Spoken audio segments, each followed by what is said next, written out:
Salmo número 42, nós estaremos lendo os versículos 1 a 5 e depois o versículo 11.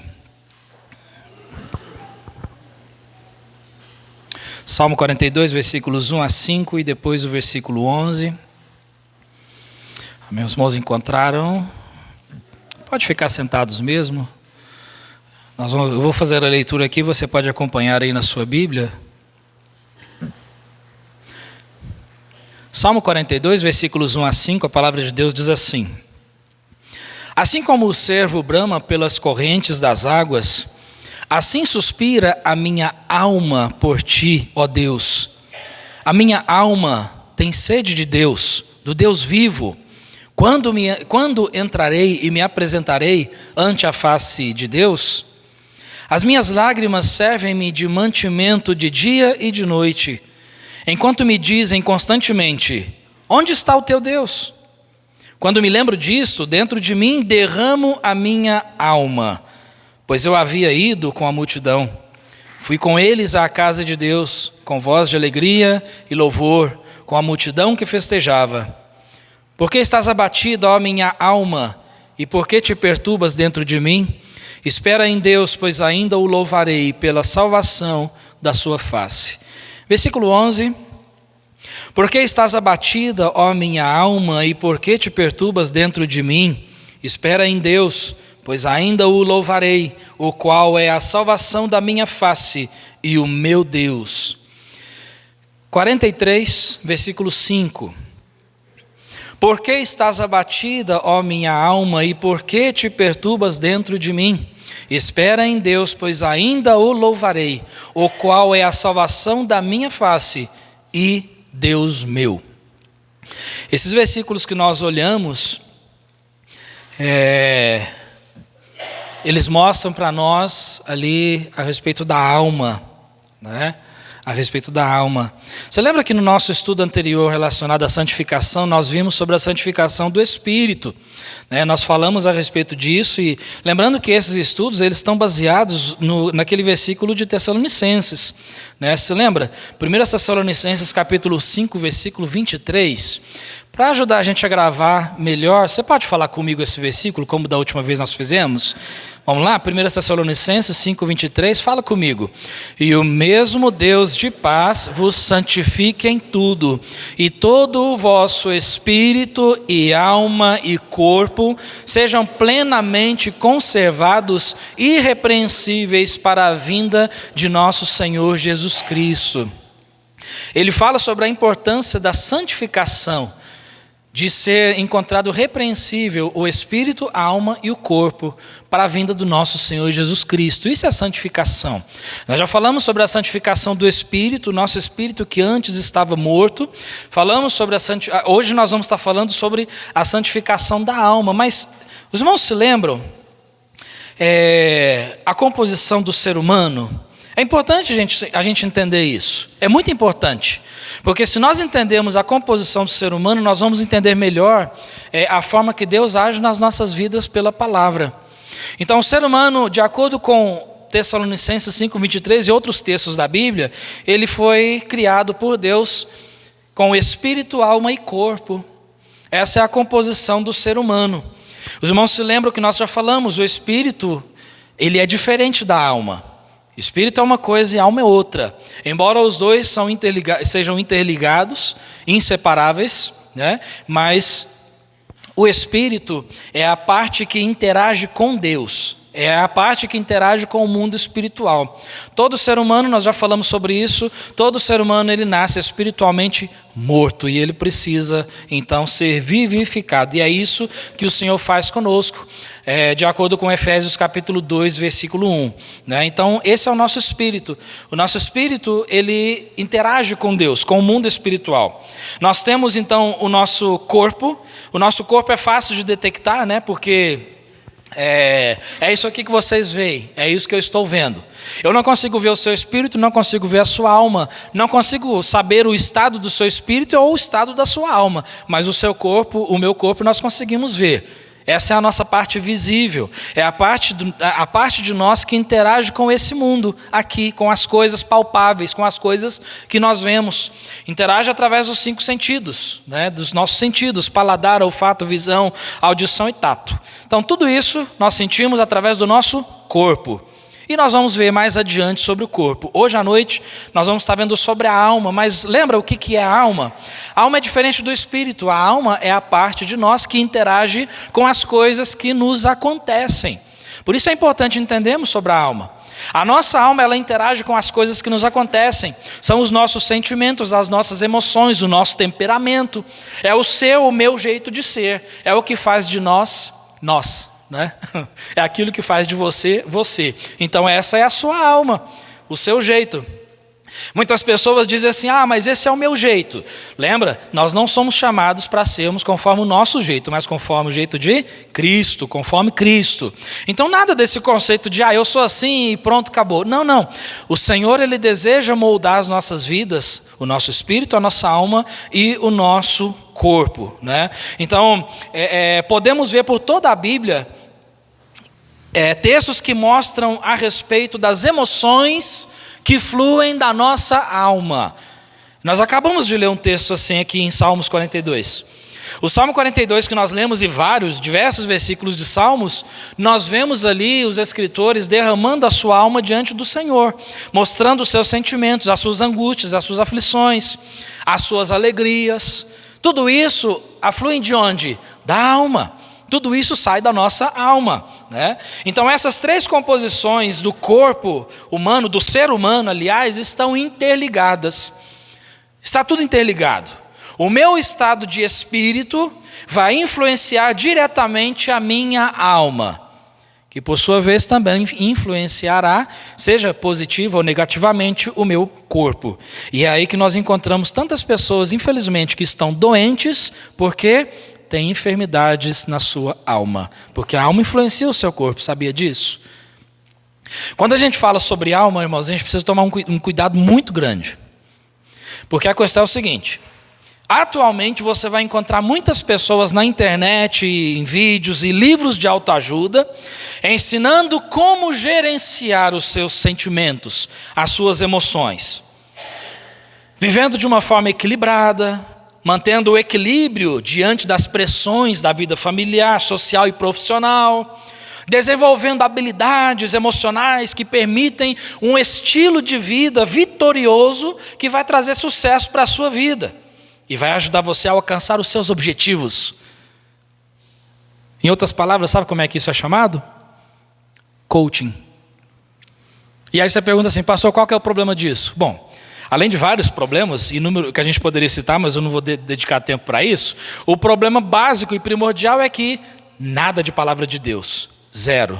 Não tem nada de Bíblia nisso. E aí nós temos vários, né? Inclusive tem um bem famoso aí que tem enchido as redes sociais porque ele se candidatou como prefeito de São Paulo, né? Então, irmãos, você observa esses homens aí dizendo como gerenciar a sua alma, como manter-se de pé em meio às pressões, para que você seja vencedor e haja com equilíbrio e não sei o que e tal. Esquece tudo isso. O nosso objetivo hoje à noite não é nada disso. O nosso objetivo, definitivamente, é entendermos como Deus santifica a nossa alma, como Deus age na nossa alma. Esse é o nosso objetivo aqui para nós, tá bom? Então nada desse negócio de você consegue, você pode, você é capaz, alcance seus objetivos. Não, esquece isso, né? E eu espero que acho que ninguém aqui vai seguir uns homens desse, né? Mas olha só, esses versículos que nós acabamos de ler, então, o salmista, ele derrama a sua alma diante do Senhor. E quando falamos sobre a alma, então, o que é a santificação da minha alma? O que é a santificação da alma? Você viu? Olha só. Salmo 35, versículo 9. Outros versículos que mostram que emoções fluem da nossa alma. E a minha alma se alegrará no Senhor. Alegrar-se-á na sua salvação. Consegue ver? Então, de onde sai? Da alma. 116, versículo 7. Volta minha alma para o teu repouso, pois o Senhor te fez bem. Ali é alguém que precisava de um repouso no Senhor, precisava de um descanso no Senhor. Como nós, muitas vezes, precisamos descansar no Senhor. E qual é a nossa parte que descansa? A nossa alma. Volta a minha alma. Salmo 42, versículo 11, que nós lemos: Por que estás abatida, ó minha alma, e por que te perturbas dentro de mim? Espera em Deus, pois ainda o louvarei, o qual é a salvação da minha face e o meu Deus. O salmista dizendo: alma, espera em Deus, confia em Deus, descansa em Deus. Tudo é a nossa alma, a nossa alma. Deus permitindo, no domingo que vem, nós vamos estar vendo um outro texto que fala sobre a alma e vai falar um pouco mais claro sobre esse conceito ali de descansar no Senhor, tá bom? Então tá aí um spoiler para você voltar aí na semana que vem, né? Eu sei que os irmãos vão voltar porque os irmãos são fiéis, eu sei disso, né? Então tudo isso aflui de onde? Da nossa alma, né? Da nossa alma. Agora, santificação da nossa alma. O que é a santificação da alma? Né? Nós vamos estar vendo 2 Timóteo capítulo 6, daqui a pouquinho, nós vamos estar abrindo, né, em 2 Timóteo capítulo 6, capítulo 4, versículo 6 a 18. Mas o que é a santificação da alma? É o processo de Deus para a transformação da minha alma, me capacitando a buscar a sua vontade, independentemente das minhas emoções. Uma vez que elas fluem do estado da alma, elas fluem da minha alma. As minhas e as suas emoções, elas fluem da nossa alma. E a santificação da alma, através da santificação da nossa alma, como Tessalonicenses nos ensinou, o Senhor, Ele nos molda, Ele transforma a nossa alma para que nós possamos descansar e servir a Ele a tal ponto de vivermos sem dependência dos nossos sentimentos, das nossas emoções. Isso é a santificação da nossa alma, né? E por que é tão importante nós aprendermos sobre isso? Aprendemos a viver independentemente das nossas emoções? Porque quando falamos das emoções, também nos referimos ao nosso coração. Então, sempre que a palavra de Deus menciona alma, coração, mente, tudo isso são palavras sinônimas que tratam basicamente do mesmo assunto. Então, nós podemos dizer que a nossa alma, ela é o nosso coração, é o nosso eu. E a palavra de Deus diz em Jeremias 17:9 que o coração é enganoso e perverso, mais do que todas as coisas. Quem o conhecerá? Quem o conhecerá? Irmãos, eu vou dizer uma coisa: as minhas e as suas emoções que afluem da nossa alma, elas nos enganam. E o que nós encontramos nos dias de hoje são muitos cristãos escravizados pelas suas emoções. Cristãos que vivem como escravos dos seus sentimentos. Escravos, e os nossos sentimentos nos enganam. Quer uma comprovação disso? Com quem aqui nunca aconteceu isso? Você num belo dia acorda feliz, ótimo, né? Tá de vento em polpa, opa, vamos lá, o dia começa. Aí no decorrer do dia acontece alguma coisa e te joga lá para baixo. Puxa vida, que decepção. Aí depois alguém fala alguma coisa ou te dá uma palavra de conforto e aí você se revigora. Mas depois acontece alguma coisa e te deixa bravo. São as nossas emoções. E elas nos enganam. E nós não podemos viver de acordo com as nossas emoções. Nós não podemos viver, né? Deixa eu voltar aqui. Vamos abrir nesse texto em 2 Timóteo capítulo 4. 2 Timóteo capítulo 4. Irmãos, quando fala a respeito de emoções, enquanto os irmãos abrem lá, para mostrar a forma como Deus molda as nossas emoções, nós queremos ver nessa noite o fim da vida de um grande servo de Deus, que sofreu muito pela causa de Cristo e do Evangelho. Ele foi sentenciado à morte, mas que apesar de todo o seu sofrimento, ao contrário de viver uma vida amargurada, depressivo, infeliz, frustrado com a vida, depositou a sua alma nas mãos do Senhor. E usando o seu exemplo, Deus nos ensina como nós podemos fazer o mesmo. Deixar os nossos sentimentos de lado e olharmos para Cristo. Não vivermos de acordo com as nossas emoções, mas de acordo com o plano de Deus para a nossa vida. E é isso que nós vamos ver aqui no exemplo desse homem. E esse homem, quem é? Paulo, o apóstolo Paulo. 2 Timóteo capítulo 4, no finalzinho da sua vida, Paulo escreveu palavras, claro, inspirado pelo Espírito Santo, ele escreveu palavras aqui que nos ajudam muito nesse sentido. 2 Timóteo capítulo 4, versículos 6 a 18, e esse é o nosso texto base hoje à noite, diz assim, olha só o que Paulo diz então. Porque eu já estou sendo oferecido por aspersão de sacrifício, e o tempo da minha partida está próximo. Paulo está dizendo assim, olha, eu estou prestes a morrer, eu estou prestes a ser oferecido como um sacrifício. E aí o que ele diz então para Timóteo? Combati o bom combate, acabei a carreira, guardei a fé. Desde agora, a coroa da justiça minha está guardada, a qual o Senhor, justo juiz, me dará naquele dia. E não somente a mim, mas também a todos os que amarem a sua vinda. Agora presta atenção daqui em diante o que Paulo está dizendo. E considera, tá? Ele está prestes a morrer. Aqui é o final da vida de um servo de Deus, já sentenciado à morte. Procura vir ter comigo depressa, porque Demas me desamparou, amando o presente século, e foi para Tessalônica. Crescente para a Galácia, Tito para a Dalmácia. Só Lucas está comigo. Toma Marcos e traze-o contigo, porque me é muito útil para o ministério. Também enviei Tíquico a Éfeso. Quando vieres, traze a capa que deixei em Troade, em casa de Carpo, e os livros, principalmente os pergaminhos. Alexandre, o latoeiro, causou-me muitos males. O Senhor lhe pague segundo as suas obras. Tu, guarda-te também dele, porque resistiu muito às minhas palavras. Ninguém me assistiu na minha primeira defesa. Antes todos me desampararam, que isso lhes não seja imputado. Mas o Senhor assistiu-me e fortaleceu-me, para que por mim fosse cumprida a pregação, e todos os gentios a ouvissem, e fiquei livre da boca do leão.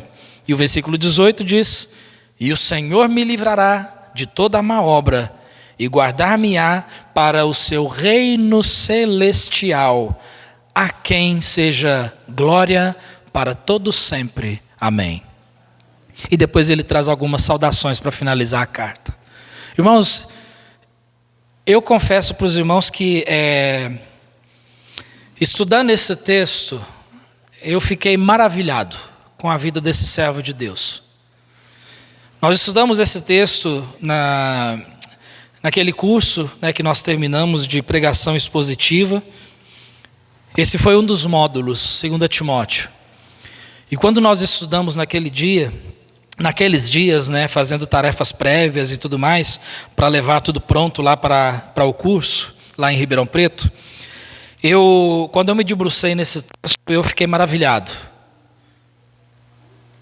E quando nós olhamos a vida do apóstolo Paulo, Saulo da cidade de Tarso, também chamado de Paulo, para entender um pouco melhor, olha só, bem resumidamente aqui a respeito de Paulo. Perseguidor da igreja de Cristo antes de encontrar-se com Cristo. Por causa da sua fé equivocada, era perseguidor da igreja de Cristo, mas alcançado por Cristo. Como servo de Deus, dedicou todo o restante da sua vida como cristão, pregando a palavra de Deus e plantando igrejas. Ficou preso por 2 anos por causa disso. Durante a sua prisão, escreveu 4 cartas. Alguém lembra quais são? Efésios, Filipenses, Colossenses e Filemão. 4 cartas ele escreveu estando na prisão. Foi solto mais tarde e continuou as suas viagens pregando o evangelho e servindo a Deus. Neste tempo, o imperador louco, chamado Nero, causou um grande incêndio em Roma. Quem foram os culpados? Os cristãos, dentre os quais Paulo fazia parte. Muitos cristãos foram decapitados, incendiados, esquartejados, degolados. Paulo foi preso novamente, mas dessa vez sem perspectiva de soltura. Foi julgado e sentenciado à morte por decapitação. Prestes a morrer, ele escreve a sua última carta, suas últimas palavras escritas, endereçada ao seu filho na fé e seu discípulo chamado Timóteo, para o qual ele já havia escrito anteriormente, uma outra carta, que é a primeira carta a Timóteo, e aqui nós temos a segunda. Nessa segunda carta, Paulo já havia sido sentenciado à morte. Ele estava simplesmente aguardando o cumprimento da sua sentença. Ou seja, ele sabia que iria morrer. E ele escreve então para Timóteo.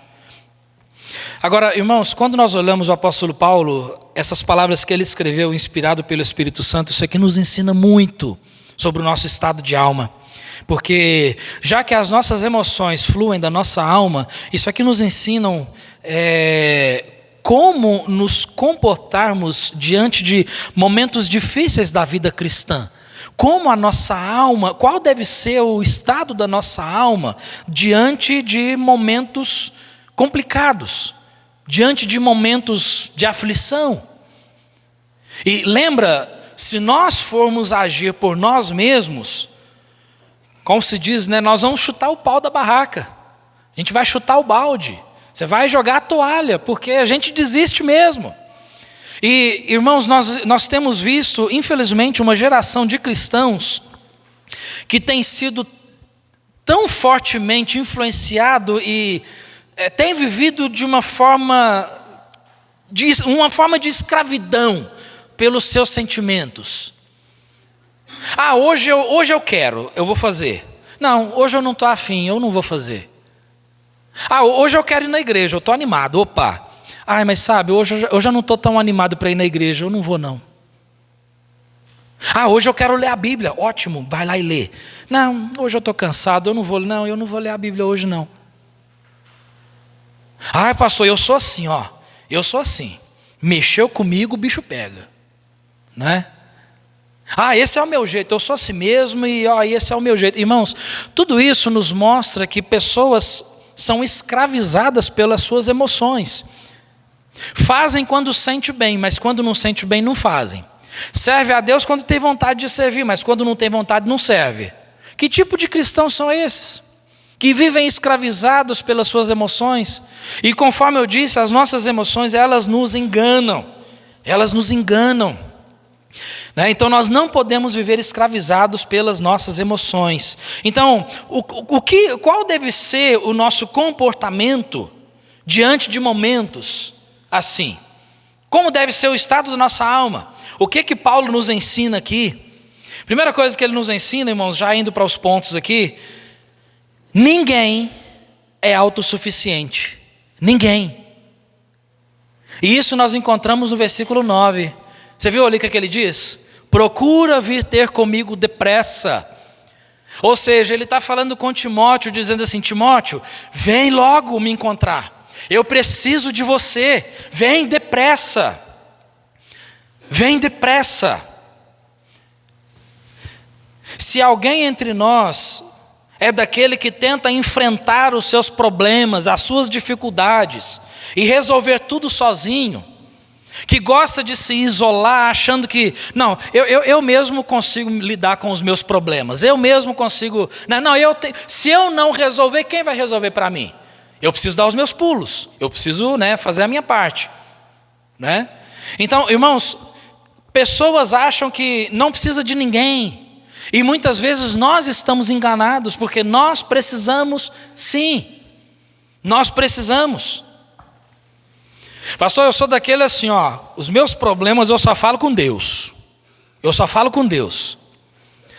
Ué, tá bom, irmãos, mas Uma pessoa que pensa assim, ele precisa estudar muito bem a palavra de Deus, porque ela nos ensina claramente da importância de buscar conselhos, de termos boas amizades, amizades saudáveis que nos ajudam nos momentos difíceis da nossa vida, nos ajudam nos momentos de tomar uma decisão, né?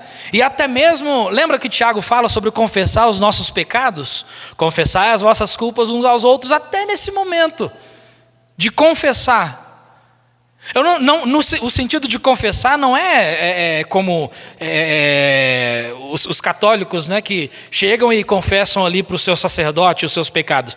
Não é nesse sentido, mas é no sentido de chegar e dizer assim: irmão, eu estou tendo dificuldade nisso, nisso e nisso. Ora comigo, ora por mim, me ajuda. Mas o nosso problema, irmãos, é que a maioria de nós, a maioria dos cristãos, muitas vezes, nós nos achamos autossuficientes. Não, eu não vou falar para ninguém, eu só vou falar para Deus, porque, né, ninguém vai me entender. Ninguém vai me entender. Não, tá certo, fala com Deus. Mas nós precisamos também de alguém. Nós precisamos. Se até o apóstolo Paulo disse para Timóteo, né, Timóteo, vem depressa me encontrar. E aqui ele está no final da sua vida. Ele entendeu que ele precisava, né? Ele precisava de alguém, de ter alguém junto ali. Então, irmãos, isso é extremamente importante, por quê? Nenhum de nós nascemos para viver isolado, nem na sociedade, nem na vida cristã. Socialmente, nenhum de nós nasceu para viver isolado. E por que espiritualmente seria verdade? Não, nós não nascemos para viver isolado. Então, assim, abra o seu coração para Deus, mas também busca alguém, converse, se abre. Alguém entendido e maduro, que vai poder te ajudar nos seus problemas, que vai poder te aconselhar, que vai poder abrir a palavra de Deus e te mostrar o caminho, te ajudar a tomar decisões corretas. A palavra de Deus diz o quanto isso é importante. Mas quando você chegar para alguém para pedir conselho, pedir ajuda e tudo mais, esteja pronto para ouvir a verdade. Esteja pronto para ouvir a verdade. Porque a palavra de Deus diz em Provérbios 27:6: leais são as feridas feitas pelo amigo, mas os beijos do inimigo são enganosos. E o que são essas feridas feitas pelo amigo, as quais a palavra de Deus chama de leais, fiéis? É quando algum amigo chega para você e diz assim: olha, sinto muito, de acordo com a palavra de Deus, você está errado. E sabe de uma coisa? Isso dói. Machuca o nosso ego, fere as nossas emoções, as quais nos enganam. E infelizmente, irmãos, na caminhada cristã eu tenho notado que muitos cristãos não pedem conselhos, porque sabem que não vão ser atendidos conforme o seu desejo. Então isso é muito importante. Muito importante. Então não se isole, conversa com alguém. Você não precisa carregar o fardo sozinho. Entrega para o Senhor e pede ajuda para alguém. Não viva isolado. Você conhece aquela famosa história da brasinha? Quem não conhece, né? Lembra a historinha da brasa? Todo mundo aqui gosta de churrasco, né? Mas nós aqui gostamos. Você já viu na churrasqueira ali, irmão Tiago? Já viu? Quando você coloca lá, arma a sua churrasqueira e prepara e tudo. Aí fica todas aquelas brasas vermelhinhas, vivas.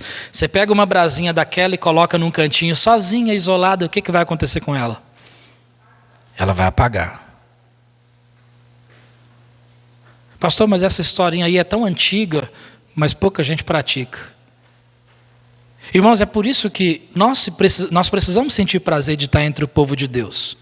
E eu vou dizer uma coisa, eu vou dizer uma coisa, e eu espero que, talvez, se você tem maturidade, isso não vai te escandalizar.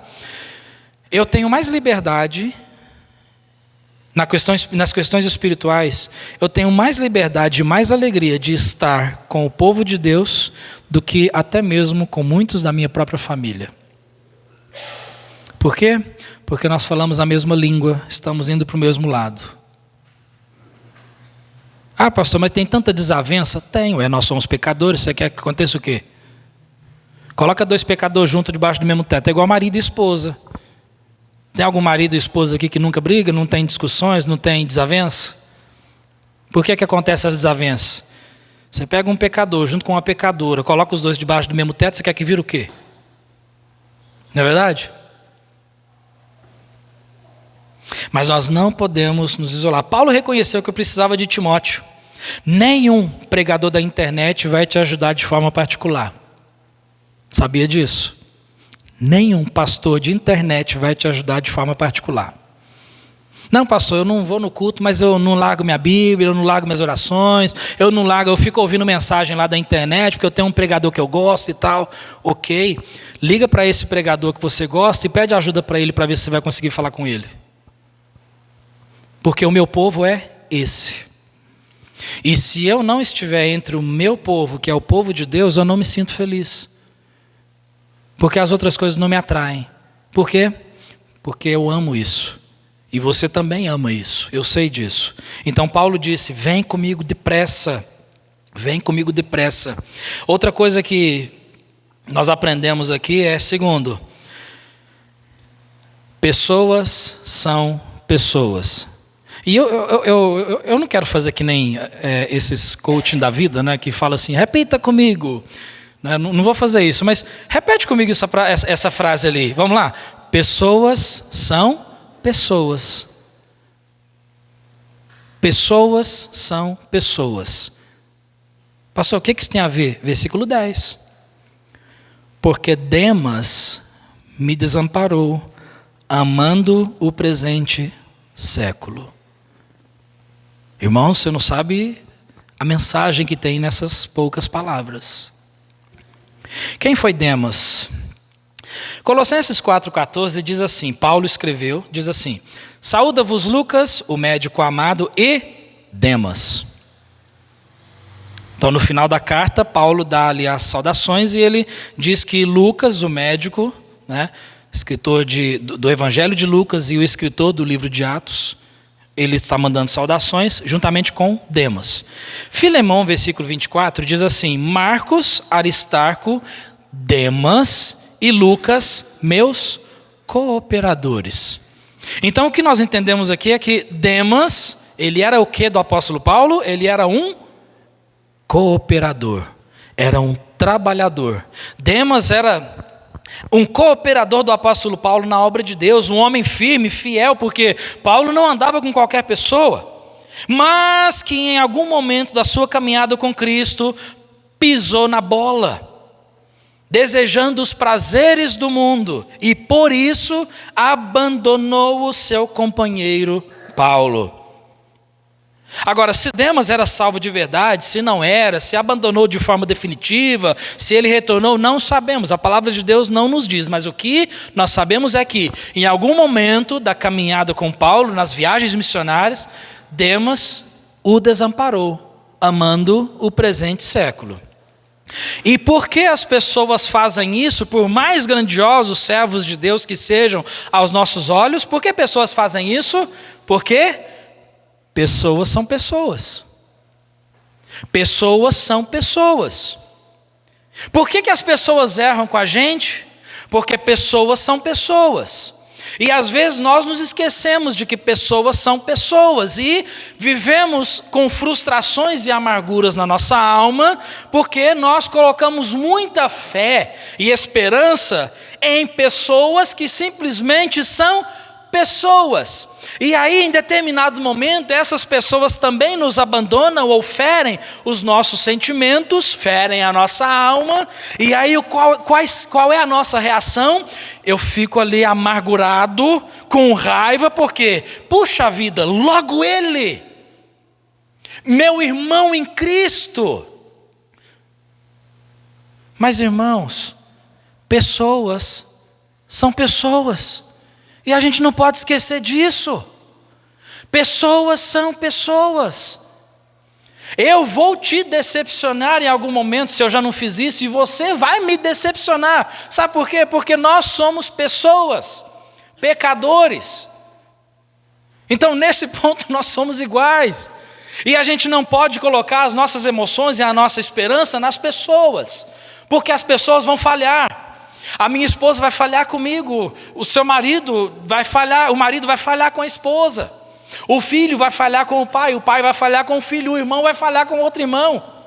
Por quê? Porque nós somos pessoas. E, irmãos, Paulo foi abandonado. Ele foi abandonado. Abandono dói. Ou você acha que Paulo ficou feliz? Não, pelo contrário, por isso ele escreveu aqui, ó, vem comigo depressa, porque Demas me desamparou, ele amou o presente século. Eu estou desamparado, eu fui desamparado por Demas. Aquele que antes era o meu cooperador, trabalhava comigo, ali, pela causa de Cristo, hoje amou o presente século. Às vezes alguém que nós amamos, investimos a nossa amizade, erra conosco, pisam na bola com a gente. E aí qual que vai ser a nossa reação? Irmãos, eu sei como é que é isso, porque isso acontece com todos nós. Ou será que nunca aconteceu com você? Você nunca foi desapontado por alguém que você ama? Tem alguém aqui? Pastor, eu nunca fui desapontado por alguém que eu amo. Nunca fui. Hã? Porque isso acontece. Então não ponha a sua esperança em pessoas, porque as pessoas vão errar mesmo. Infelizmente, e eu não estou desculpando aqui os erros, tá? Eu não estou desculpando, não estou falando para você fazer uma vista grossa, nada disso. Quando alguém erra com você, você deve chegar naquela pessoa e conversar com ela. É o que a palavra de Deus nos diz. E quando você erra com alguém, você deve chegar para aquela pessoa e pedir perdão. É o que a palavra de Deus nos ensina. Mas no meio de todo esse processo, não se esqueça, pessoas são pessoas, e você vai ser decepcionado por pessoas. A gente vai ser decepcionado, eu sei como é que é isso, irmãos. Às vezes já aconteceu comigo, até mesmo de ter companheiros de ministério dentro da igreja, que a gente coloca até aquela esperança, sabe? Quando você olha aquele servo de Deus e diz assim, puxa vida, essa pessoa aí vai ser um pastor. Eu sinto que Deus vai chamar ele para o ministério. Irmãos, já aconteceu vezes de eu olhar para alguém e dizer assim,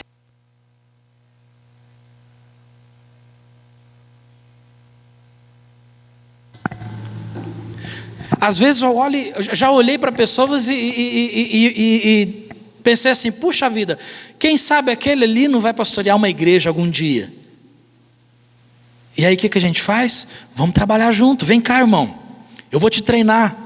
Vamos estudar a Bíblia, vamos aprender sobre o ministério, vamos fazer a visita junto, vamos correr atrás junto, vamos crescer junto, vamos desenvolver. E aí em determinado momento da carreira, aquela pessoa me decepciona. E foge, me abandona. Isso acontece, irmãos, infelizmente. Por quê? Porque pessoas são pessoas. Então antes de ficarmos choramingando pelos cantos porque alguém feriu meus sentimentos. Não, a gente precisa lembrar que, assim como os nossos sentimentos foram feridos, nós também ferimos os sentimentos de outras pessoas. É uma via de mão dupla, é recíproco. Mas quando pessoas nos machucam, a gente se esquece disso, né? A gente se esquece. Então, nós precisamos colocar a nossa esperança em Cristo e não na falsa ideia de que aquela pessoa não vai errar com a gente. E quando isso acontece, quando pessoas erram com a gente, a decepção é tão grande que muitas pessoas ficam amargurados e ressentidos. E aí quando acontece isso, qual é a solução que nós devemos fazer? Praticar o perdão. E aqui eu vou tocar num ponto muito bonito do texto. Porque, olha lá comigo então, o versículo 11. Só Lucas está comigo. Presta atenção nessa frase. Toma Marcos e traze-o contigo, porque me é muito útil para o ministério. Toma Marcos. Agora uma pergunta interessante é, quem é esse Marcos que Paulo diz que deveria ser levado até ele porque era alguém muito útil para o ministério? Presta atenção nisso, a gente não tem tempo para olhar todos os textos, mas caso você queira anotar, pode pegar comigo depois. Este Marcos que Paulo diz aqui, também é chamado de João Marcos. Atos capítulo 13, versículo 13, diz que João Marcos, ele abandonou o apóstolo Paulo e aqueles que estavam com ele, no meio de uma viagem missionária. Pergunta, deixa eu abrir um parênteses aqui. Então, João Marcos, de acordo com Atos 13, 13, ele abandonou o apóstolo Paulo e outros servos de Deus durante uma viagem missionária. Diz o texto que ele voltou para Jerusalém. Por que Marcos abandonou? Porque pessoas são pessoas. Só queria abrir esse parênteses aqui, tá bom? Mais tarde, se você olhar em Atos capítulo 15, versículos 36 a 41, Paulo chega para Barnabé, deixa eu trazer o contexto aqui. Paulo chega para Barnabé e diz assim: Barnabé, nós precisamos voltar e viajar para os lugares por onde nós já passamos, para rever aqueles cristãos e animar outros e tudo mais, para estabelecer as igrejas. Barnabé diz assim para Paulo: tudo bem, Paulo, ótimo, maravilhoso, vamos chamar João Marcos para ir junto? Paulo diz assim: João Marcos? Não, ele nos abandonou no meio da caminhada.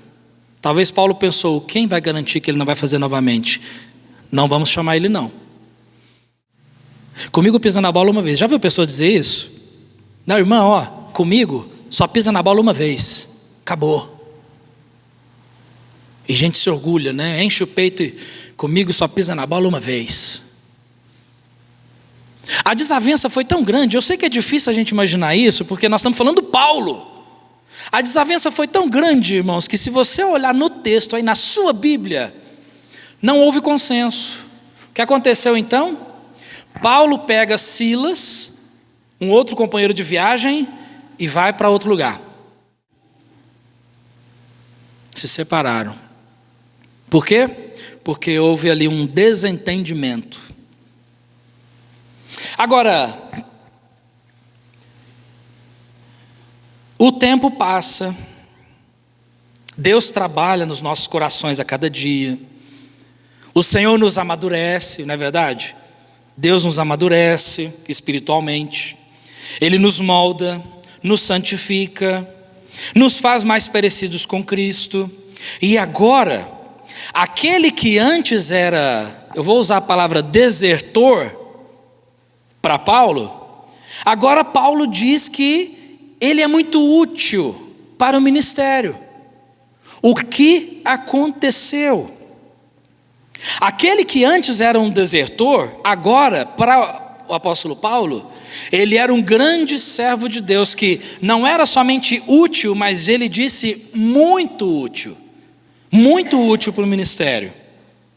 Então, olha só, duas coisas aqui. Marcos amadureceu espiritualmente e foi grandemente usado por Deus. Tanto é que ele escreveu o Evangelho de Marcos, né? Que inclusive foi o primeiro dos evangelhos a ser escrito. E segunda coisa que aconteceu, o apóstolo Paulo amadureceu, exercitou o perdão, perdoando Marcos por ter o abandonado na obra de Deus. Voltou atrás. E agora ele reconhece que precisava de Marcos. Uau! Consegue enxergar aqui a situação? Vocês conseguiram enxergar o que Deus fez? Porque é isso que Deus faz, irmãos, quando permitimos a obra de Deus na nossa vida.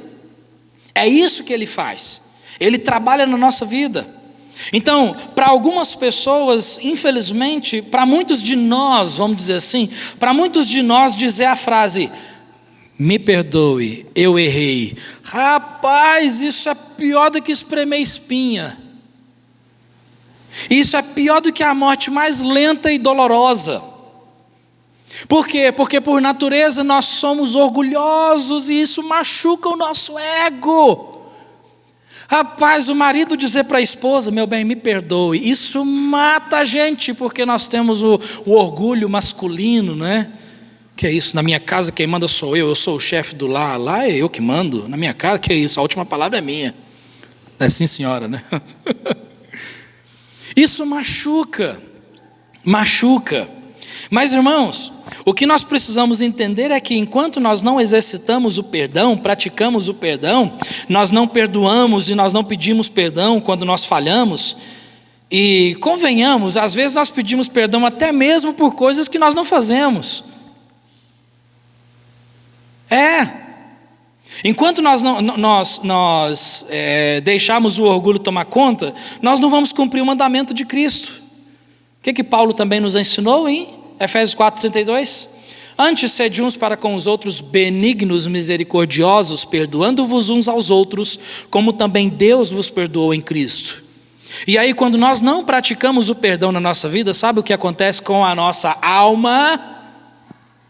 Amargura, frustrações, pessoas que, infelizmente, nós levamos pessoas para a nossa cama, no bom sentido da metáfora, nós levamos pessoas para a nossa cama e acordamos com elas. Por quê? Porque aí eu deito a minha cabeça no travesseiro e eu estou pensando naquela pessoa que me machucou. Acordo de manhã, eu estou pensando naquela pessoa que me machucou. Passo o dia todo, eu estou pensando naquela pessoa que me machucou. Quando eu encontro aquela pessoa, então, ai que desgosto. Aí tem aquele conceito, né? Eu perdoo, mas cortou relações. Você já pensou se Deus fizesse isso com a gente? Porque diz ali, né? Como Deus vos perdoou em Cristo. Você já pensou? Quantas vezes nós pisamos na bola? Não, nós erramos, né? Pecamos diante de Deus. Quantas vezes nós pecamos? E você já pensou se Deus olhasse para nós e dissesse assim: meu filho, eu vou te perdoar, mas a partir de agora, corta aqui. Rapaz, não é assim que Deus faz, graças a Deus por isso. Mas da mesma forma que Deus nos perdoa, a palavra de Deus diz que nós devemos perdoar ao outro. Da mesma forma.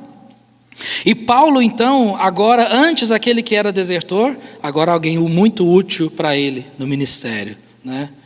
Vamos prosseguindo aqui, número 4 conceitos que nós aprendemos. Nunca pare de ler, estudar, meditar e memorizar a palavra de Deus. Onde que nós vemos isso? Nós vemos isso no versículo 13. Quando vieres, traze a capa que deixei em Troade, em casa de Carpo, e os livros, principalmente os pergaminhos. Por quê? Porque Paulo queria estudar as Escrituras, apesar de estar preso. Ele tinha liberdade para isso.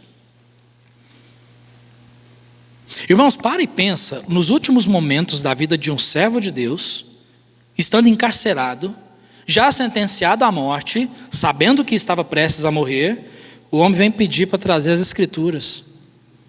Como que pode? Então isso nos ensina muito. Apesar de tudo isso, o seu desejo era continuar estudando as Escrituras. Por quê? Porque Paulo sabia o poder que havia nas Escrituras para transformar seu coração. Hebreus 4:12, lembra desse versículo? Porque a palavra de Deus é viva e eficaz e mais penetrante que espada alguma de 2 gumes.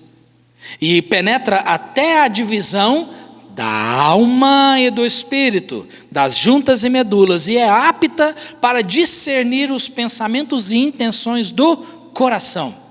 A palavra de Deus é a única que consegue penetrar até o íntimo do nosso ser. Até o íntimo. Paulo sabia disso. Então não importa o que aconteça, o tamanho das minhas frustrações, eu jamais devo deixar de ler a palavra de Deus, jamais devo parar de ler, estudar, meditar e memorizar a palavra de Deus, jamais. Muitos de nós, irmãos, em meio às decepções e tristezas da nossa alma, deixamos de fazer 3 coisas: oração, leitura da Bíblia e vir à igreja. Verdade ou não é? E aí depois disso, deixando de orar, deixando de ler a Bíblia e deixando de vir à igreja, nós entramos numa espiral descendente. E aí nós começamos a descer. Pode observar isso.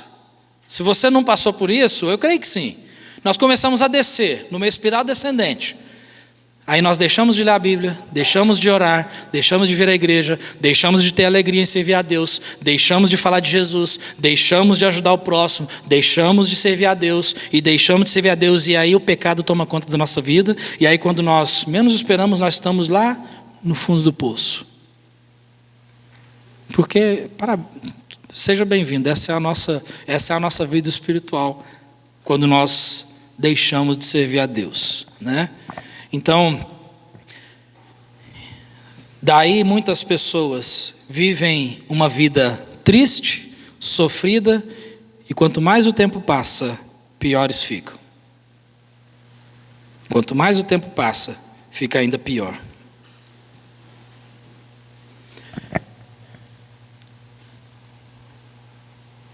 Por isso é importante, irmãos, não deixar de ler a Bíblia. Não deixe a palavra de Deus. 5. Aprenda a entregar pessoas e circunstâncias nas mãos de Deus. Você viu ali versículos 14 a 16? Pastor, que feio. Paulo citou nomes aqui. Se fosse nos dias de hoje, Paulo seria cancelado, não seria? Não tem o tal do cancelamento? Nossa, que antiético, né? Que antiético, lá falou de Alexandre, que antiético. Alexandre o latueiro, sabe aquele Alexandre lá, causou-me muitos males. O que ele diz? O Senhor lhe pague segundo as suas obras. Ou seja, Paulo está dizendo o quê? Eu entreguei na mão do Senhor. Mas aí ele dá um conselho: tu, Timóteo, guarda-te também dele, foge desse homem, cuidado com esse homem, porque resistiu muito às nossas palavras. Ninguém me assistiu na minha primeira defesa, antes todos me desampararam, que isso lhe não seja imputado. Paulo traz duas situações aqui. Primeira é do Alexandre, né, latoeiro, provavelmente um homem que trabalhava com latão lá naquela época. Esse Alexandre, diz Paulo, que causou-lhe muitos males. O que ele fez não sabemos, ele não descreve, mas ele diz que causou-lhe muitos males. Qual que é a reação de Paulo? O Senhor lhe pague segundo as suas obras. Ou seja, eu entreguei na mão do Senhor, do justo juiz que vai fazer a obra. Ok. Segunda situação, 16, ninguém me assistiu na minha primeira defesa. Ninguém esteve junto com o apóstolo Paulo quando ele foi lá ser julgado, durante o seu julgamento.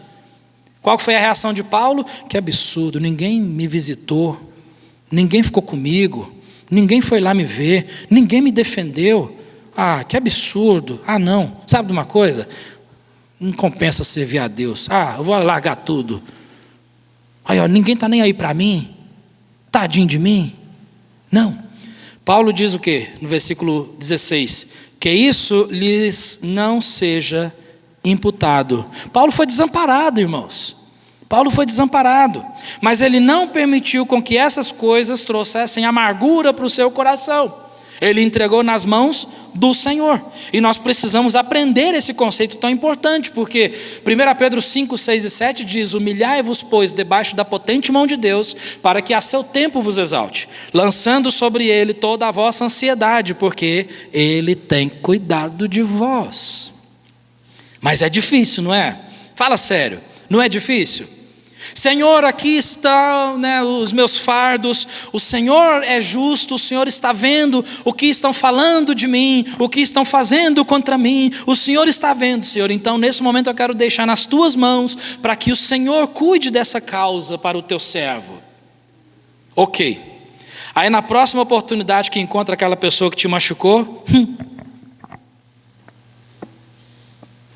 não vou cumprimentar também? Pô, peraí, não entregou na mão do justo juiz? Está vendo, irmãos, como é que nós temos uma justiça própria? Nós gostamos de ser juízes porque nós determinamos a sentença. A irmã pisou na bola comigo. A partir de agora, não cumprimento, vou isolar, não quero nem saber da irmã. Por quê? Esse é o julgamento, essa é a sentença que eu estou dando para ela. Como se nós fôssemos juízes, né? Não fazemos isso, nós não podemos fazer isso. Quando Paulo escreveu a carta aos Filipenses, ele estava preso. Mas ele disse que por causa da sua prisão, muitas pessoas importantes lá na sociedade da época ouviram o evangelho. E muitos cristãos ficaram mais fervorosos no servir a Deus. Por quê? Por causa do seu testemunho, por causa da sua prisão. Uau, imagina alguém preso dizer isso. Alguém preso, né? Então, Paulo ainda incentivava aqueles irmãos a se regozijarem no Senhor. Paulo nos ensina a colocarmos situações nas mãos de Deus e confiarmos nele, porque Deus, ele é um Pai perfeito e amoroso e um juiz justo. Então ele nos ensina a fazer isso.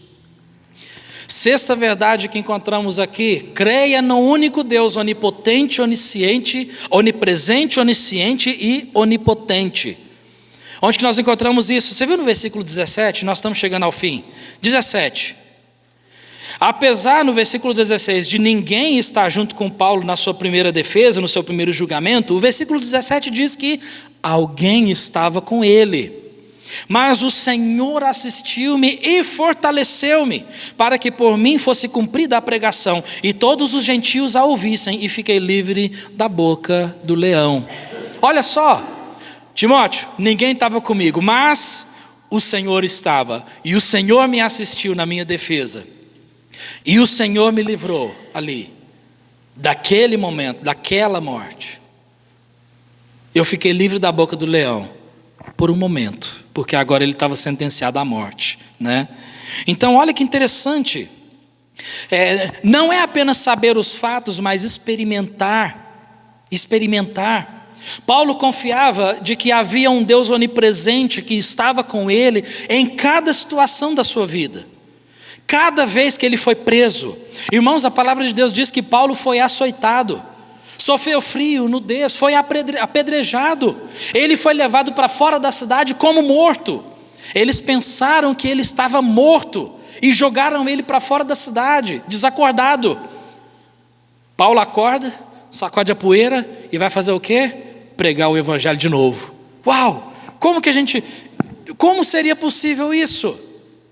Porque Paulo sabia que em cada momento havia um Deus onipresente ali. Não só isso, mas um Deus onisciente, que sabia absolutamente tudo o que estava acontecendo. E um Deus onipotente, que tinha controle sobre absolutamente todas as coisas, todas as circunstâncias que estavam sobre Paulo. Paulo sabia disso. Por isso, ele diz ali: o Senhor me assistiu e me fortaleceu. E nós nos esquecemos disso. A palavra de Deus diz em Efésios capítulo 3, Paulo disse, versículos 20 e 21. Ora, aquele que é poderoso para fazer tudo muito mais abundantemente, além daquilo que pedimos ou pensamos, segundo o poder que em nós opera, a esse glória na igreja, por Jesus Cristo, em todas as gerações, para todo sempre. Amém. Quando Paulo escreveu isso, onde ele estava? Na prisão. Puxa vida. Realmente esse servo de Deus, apesar de não ser perfeito e pecador como nós, ele nos ensina muito. Deus vai levar você a exercitar a sua fé. Presta atenção nisso. Situações difíceis, pessoas difíceis, problemas difíceis de se resolver, tudo isso é para exercitar a sua fé. Tudo isso é para exercitar a nossa fé. Agora toma cuidado, precisamos entender quando nós somos os causadores dos nossos problemas. Nós temos que entender isso, porque senão nós vamos passar por problemas e dificuldades e nós vamos pensar assim: puxa vida, eu estou sendo provado. Não, na verdade está sendo corrigido por Deus, porque nós causamos muitos problemas, somos causadores de muitos problemas. Mas o Senhor, Ele é especialista em trabalhar no nosso coração, Ele é perfeito. E o último aqui, que nós aprendemos para finalizar: mantenha o seu coração focado no céu. Não nas coisas daqui, não nas situações daqui. As coisas daqui vão machucar a nossa alma. As coisas daqui ferem a nossa alma. As coisas desse mundo trazem amargura. As coisas desse mundo trazem cansaço, tristeza. Mas quando nós colocamos os nossos olhos lá em cima, aí tudo muda, tudo muda. Não importa, irmãos, como está a sua alma nesse momento. Ela pode ser curada, ela pode ser santificada, se nós mantemos os nossos pés na terra e olhos no céu, aguardando o chamado do Senhor Jesus Cristo para a sua igreja. Nós já estamos indo embora desse mundo. Falamos sobre isso, há uns dias atrás, no final de semana passado. Nós estamos indo embora. Foi por causa dessa fé que o apóstolo Paulo tinha, que ele escreveu 2 textos aqui para a gente finalizar e fazer uma conclusão. Abre lá a sua Bíblia em 1 Coríntios, no capítulo 4. 1 Coríntios capítulo 4, nós estamos caminhando para o final.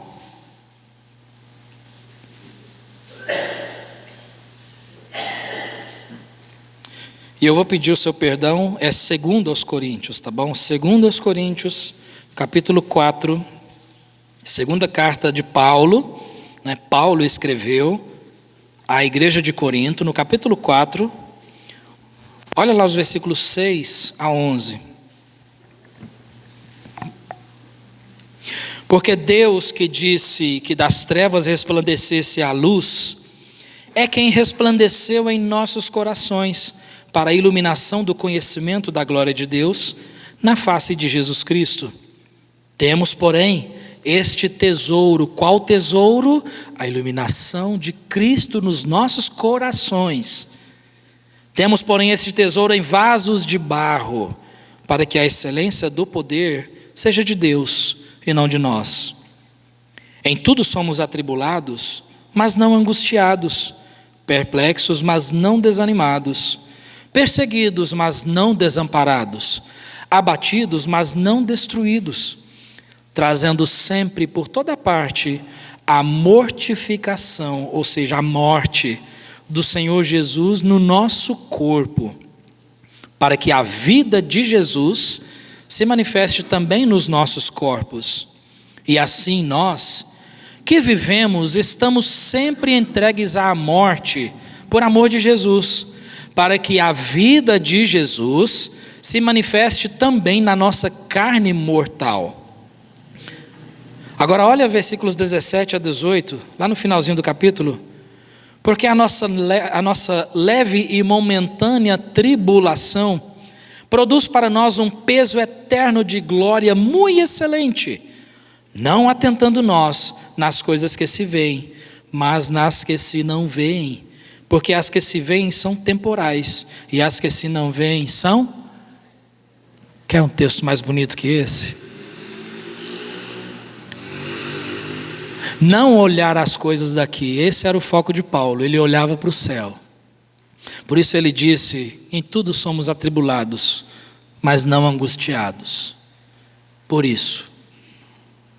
Irmãos, são versículos lindos de se ler, mas extremamente difíceis de se praticar.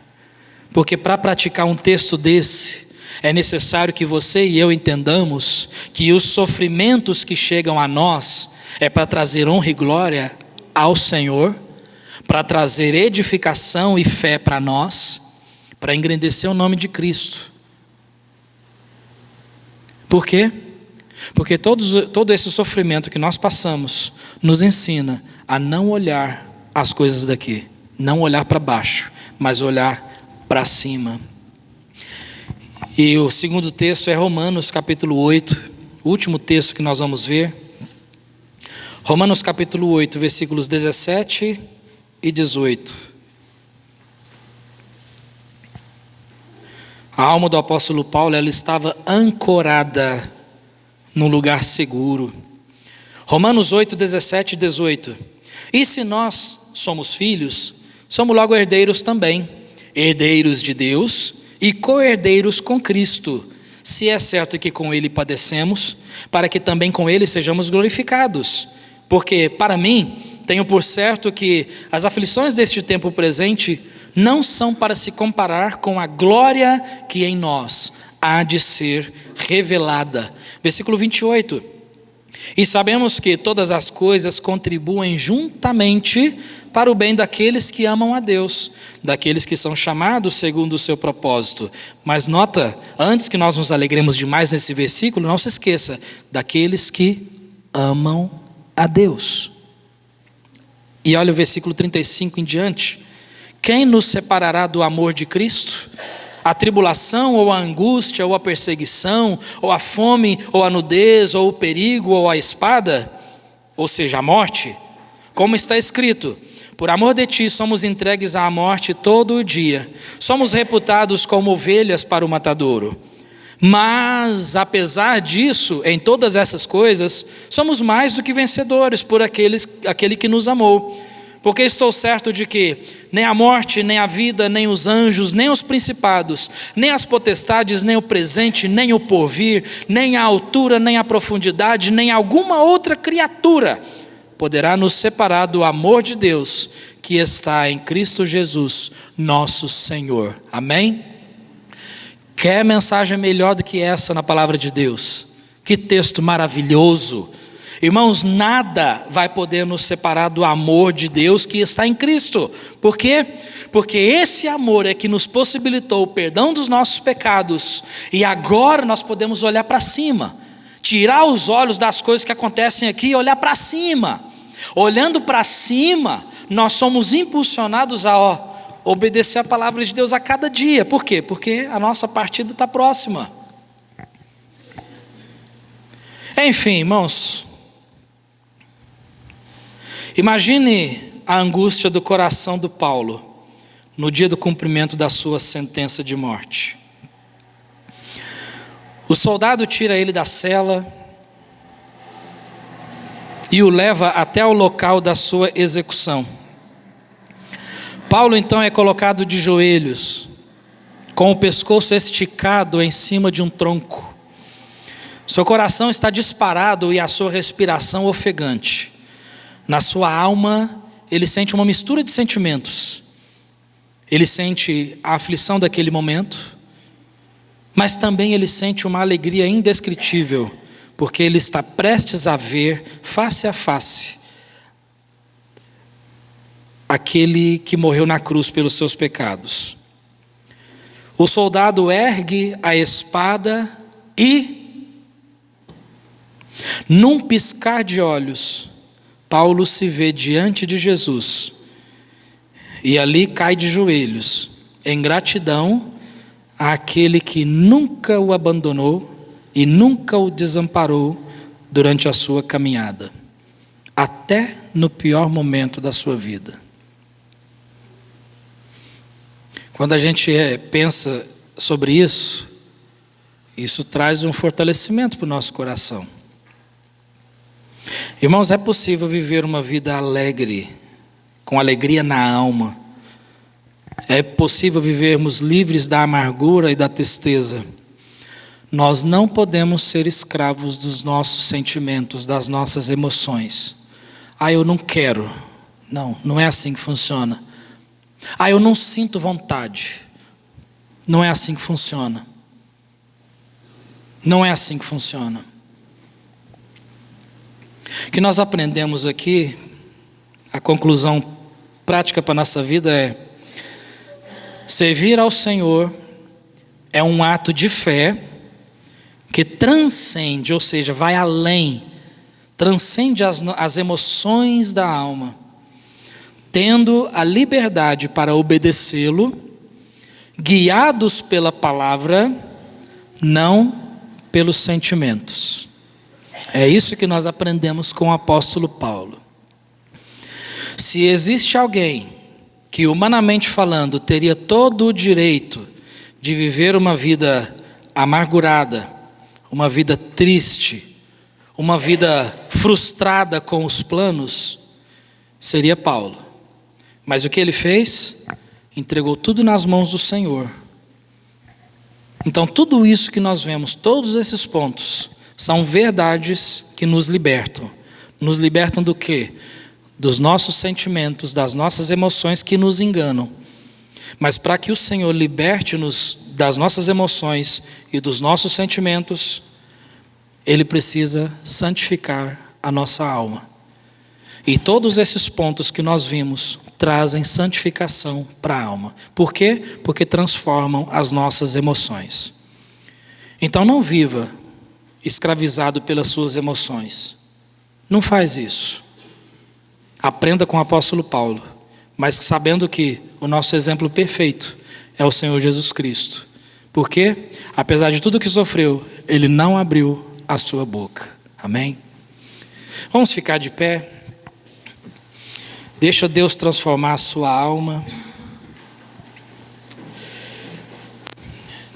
Irmãos, eu não sei qual é o seu problema, mas eu vou dizer uma coisa muito séria e muito grave aqui. Algumas pessoas, eu sinto que algumas pessoas estão sofrendo sozinhas. Eu sinto que algumas pessoas têm lutado sozinhas com um estado de depressão, aflições, problemas e dificuldades. Eu vejo que alguns de nós, e eu me coloco no meio de tudo isso, muitas vezes alguns de nós, a gente quer realmente ser autossuficiente. Não, eu vou falar só com Deus. Amados, Deus quer trabalhar na nossa alma, nas nossas emoções. Só que a gente precisa lutar contra isso. Eu não estou com vontade de ir na igreja. Esquece a sua vontade, faz o que Deus manda. Não, eu não estou com vontade de ler a Bíblia. Esquece a sua vontade, faz o que Deus manda. Não, eu não estou com vontade de orar. Esquece a sua vontade. A minha e a sua vontade não valem absolutamente nada. O que vale é a vontade de Deus. Pergunte o seguinte: o que Deus quer que eu faça? Pega as suas emoções, eu vou pegar as minhas emoções, coloque elas num canto, pega a vontade de Deus e fala assim: Senhor, eu vou buscar a sua vontade, o que o Senhor quer que eu faça? Irmãos, eu tenho 100% de certeza, Deus falou alguma coisa com você nessa noite. Eu tenho certeza, porque Ele falou comigo. Não é possível que eu sou tão pecador miserável assim, mais do que os irmãos, para Ele falar só comigo e não falar com ninguém. Não, eu tenho certeza. Qual é a sua condição diante de Deus? Qual é a sua condição?